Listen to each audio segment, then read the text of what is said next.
Well, good day YouTube and welcome to another episode of the Albino Rhino beer review. You might see there's a placemat in front of me. This placemat is today's beer store propaganda that came out in the paper. I just did a video on it, so I'm just going to use this as my placemat. I have my Beer Academy glass. I have a big old beer from Lake of Bays. This is Lake of Bays Jake the Snake with Imperial Pilsner. Jake the Snake would be Jacques Plante. This is 7.5% alcohol. This is part of the NHL Alumni Association lineup. I can't even remember what they all are, but I have this one, and I have the next one out too, which is the Darcy Tucker one. What does this say? A portion of proceeds support the activities of the NHL Alumni Association. Join our Signature Series Club. Also from Lake of Bays, brewing top shelf classic lager. What do we have on here? Production run, 12,300 bottles. That's a lot of bottles, and at $11 or $12 a bottle, that's a lot of money. In partnership with the NHL Alumni Association, hockey's greatest family. Lake of Bays Company, Baysville, Ontario. Ingredients: water, malted barley, wheat, and hops. Return for refund. One of Quebec's proudest sons, Jacques Plante, 1929 to 1986, was the first goalie in history to wear a mask on a regular basis. He is also considered a pioneer amongst goaltenders for playing the puck outside the crease. During his 22 seasons of professional hockey, Jake the Snake became the owner of multiple awards and 6 championships, all with Montreal. He was introduced into the Hall of Fame in 1979.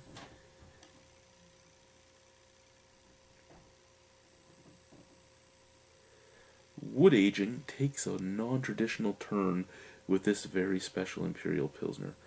White ash brings out the smoothness of Vienna malt, as well as the spicy bittering qualities of Columbus and Chinook hops.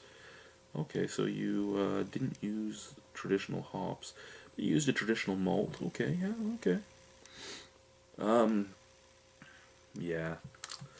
Of all the beers I've had from this lineup, I've only liked one of them, I do believe.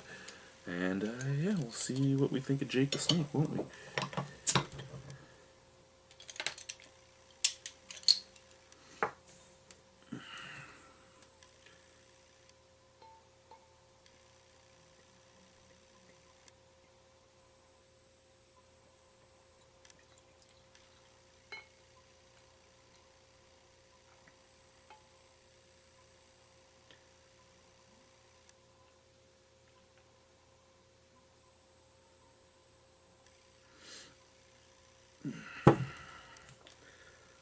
Oh, we could have almost got the whole 750 in there. So yeah, there we go. Lots of carbonation moving up. Beautiful bright white head. Beautiful, beautiful golden color. It's actually a nice looking little beer. It really is.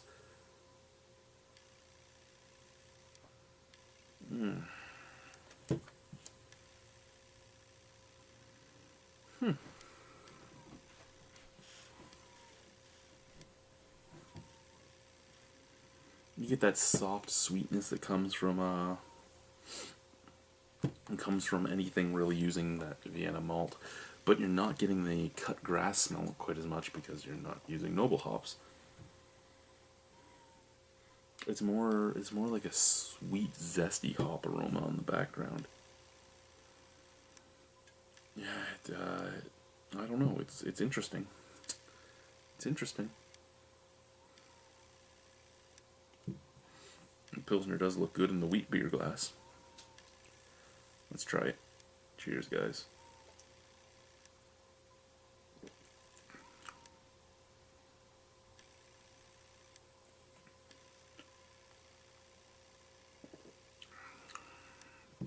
Okay. It's 7.5% alcohol. You wouldn't know it. It doesn't actually have an alcohol burn or taste, so that's a plus.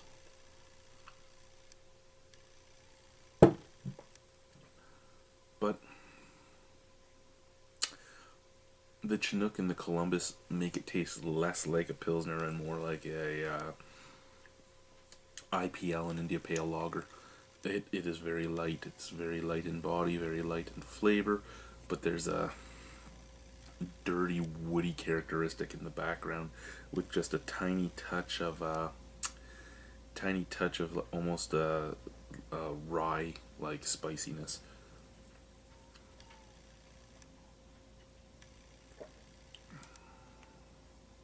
It's kind of drying on the palate as well. You give me this and tell me. You give me this without giving me a comment of what it is. You just give me this as Jake the Snake. Here you go. It's a golden lager or something, and I'm gonna drink it, and I'm probably gonna enjoy it. But you put it down in front of me as a Pilsner, and a Pilsner isn't my favorite style anyway. But I expect something a little nicer. I mean, you do have that Pilsner malt base, that's really nice, but I want that cut grass. I want that nice, refreshing zip, and I'm not getting that nice, refreshing zip on this. Is it a bad beer? No, it's actually well made. It really is well made. There's no faults in it. There's nothing I can say that was wrong with the brewing of it. There's nothing like that I can say. Just for me personally, it's not my thing. Excuse me. I know. Usually you would rant and rave about a beer. You know what? I think from now on, unless the beer has a whole bunch of faults, you're just gonna... You might still get it, but I'm gonna try not to, because a beer is a beer, and if it's made well, there's gonna be somebody out there that loves it, and that's fine. I don't love this. I don't. It's not that it's a bad beer. Again, well made. However, the price tag on it at over $10 a bottle. Yes, I know it's in a 750 milliliter champagne bottle. That glass is worth a lot. It has like a Jacques Plante signature stamped on the side that we must have stolen from something he signed over 30 years ago. Just all that sort of stuff. Yeah, I know it is a very fancy beer. It's silk screened. It's not stickered. It's silk screened. So all this will be to reuse this bottle. It all has to be blasted off and then repainted. So these are expensive bottles. They really are. But how about if you're going to put something like a Pilsner? Just a Pilsner, even if it's an Imperial Pilsner. If you're just going to put a Pilsner or an IPL in a big bottle, you just make it into a big bottle, a normal big bottle. You don't get like a $3 or $4 bottle first, because now you've crossed that value line. I mean, if this was a $5 or $6 beer, I'd probably still be okay with buying it every once in a while, even though it's not my thing. But over a $10 beer, fuck that shit. Just fuck that shit right there. Good beer, yes. What's the beer? If you could find the beer on tap, what's it cost? I don't know, but I'm sure if you found it on tap, it would be well worth the purchase to try it. Is it well worth the purchase to try it in the bottle? Sure. If you want to try it, buy it. I don't even know if there's any still out there, but if you want to try them, buy them, because they're worth a shot. Anything is worth a shot at least once, if that price fits your idea of what's worth a shot. So yeah, it's worth a shot. It's just not my thing. Out of 10,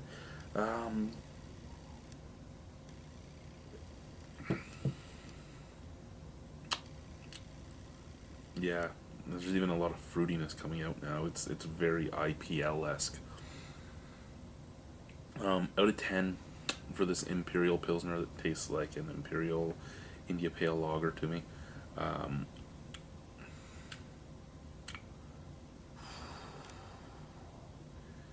5.5. I'll give it a 5.5. Now, remembering that my marks are basically saying where I personally feel it sits in the beer spectrum, and that also does include price and my personal taste and everything like that.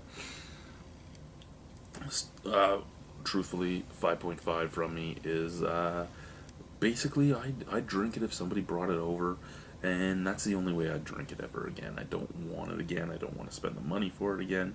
But it's not a bad beer. It's just not my thing at all. Thank you guys for watching. Bye.